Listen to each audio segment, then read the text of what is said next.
Hi everyone, I'm Chef Kiki Canuto. I live in Los Angeles, California, and I went on the People of Culture retreats this past October. It was so much fun. I loved it. It was such a great time. I got to meet a lot of people and really put myself outside of my comfort zone.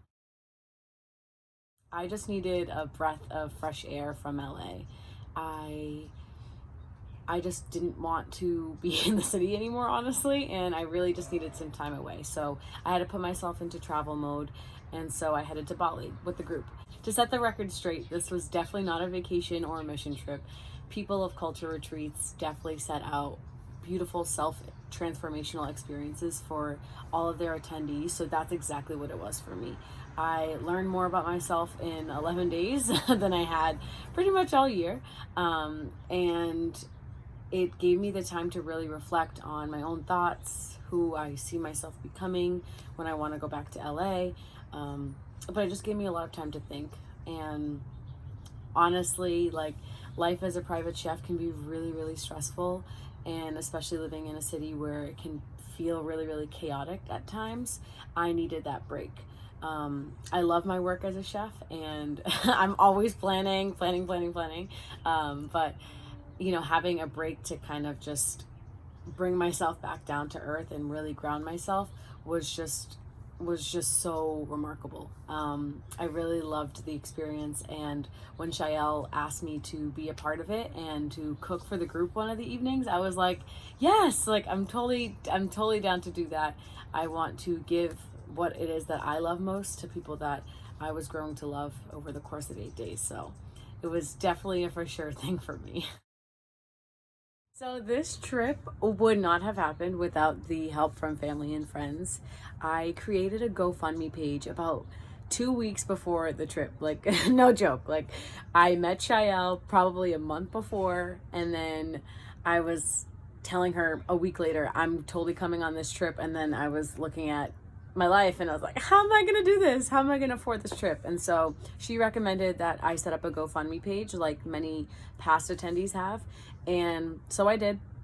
And within about 20 days or so, or 2 weeks, I forget which one it was, I managed to raise the money that I needed for the trip. I actually surpassed my goal, and it was such a heartfelt feeling.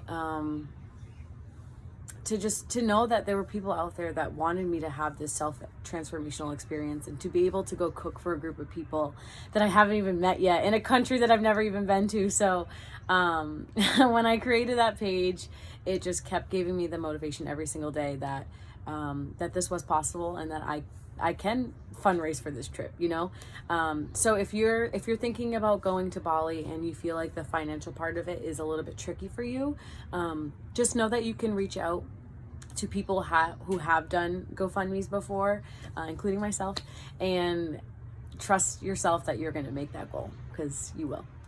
You're going to get to Bali.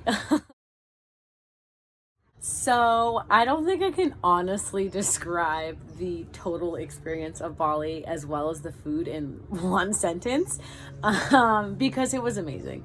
The food in Bali was just so beautiful. It was so bright, so vibrant, and you could tell that it was full of life. People in Bali take so much pride in growing their food from seed to the final vegetable or fruit or whatever that comes out on your plate, and you can totally feel that and taste that.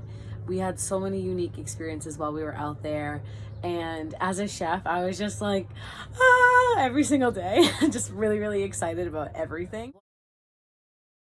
One of my favorite places was going to Crate Cafe in Canggu. So at the end of the trip, I headed out to a beachside town called Canggu and kind of just chilled there for a few days by myself. And I found this wonderful courtesy of some of the people that were staying in my Airbnb.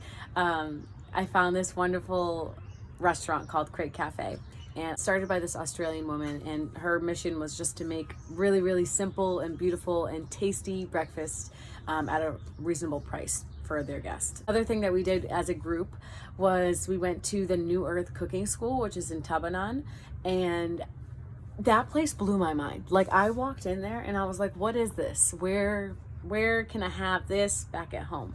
Um, and I'm serious. Like, it was just the most beautiful experience. It was a cooking school created by the head chef of Zesta Boot, which is a restaurant that's all vegan and plant-based. His name was Simon, and he was just so warm and welcoming and friendly, and invited us to his space to cook and create for an entire day. The best part about that whole cooking experience wasn't just the cooking itself and the fact that we were in the middle of a rice field and we could just go frolic through rice. I was just like, so aside from all of that greatness, we got to start off the entire workshop with a meditation. It was the most touching part of that day for me. I had so many different emotions come up for me in that moment as I was sitting with a group of 10 other people, 4 of which I had never met before, and we were being invited by Simon to tap into that inner child that lives within us and to allow ourselves to really play and make a mess in the kitchen that day and to just have fun. We were dancing and doing all sorts of things in the kitchen as a group, and you could just feel the room felt so lively that day. Lastly, cooking for the group was amazing. I got to cook for the group back at our home base. I basically was told, go do your thing, Kiki, and I headed to a market and picked up some produce that was just beautiful. They love to use amaranth leaves and the other thing, kaffir lime, in their food, so I try to incorporate some of those elements into the things I made for the group. But it was just honestly so cool to be dancing in a kitchen in another country and cooking for a group of people that I grew to love. So the biggest takeaway that I had from Bali in regards to food was that our food starts with us. It really does. So from the person who's planting the seed, how it's planted, how it's raised and nurtured, and then how it goes from, being cooked to how it's being cooked, how much love you're putting in it, and what it looks like when you finally plate it. All of those parts and elements are just so essential to creating food with love. And that's all we really want. We just want food with love.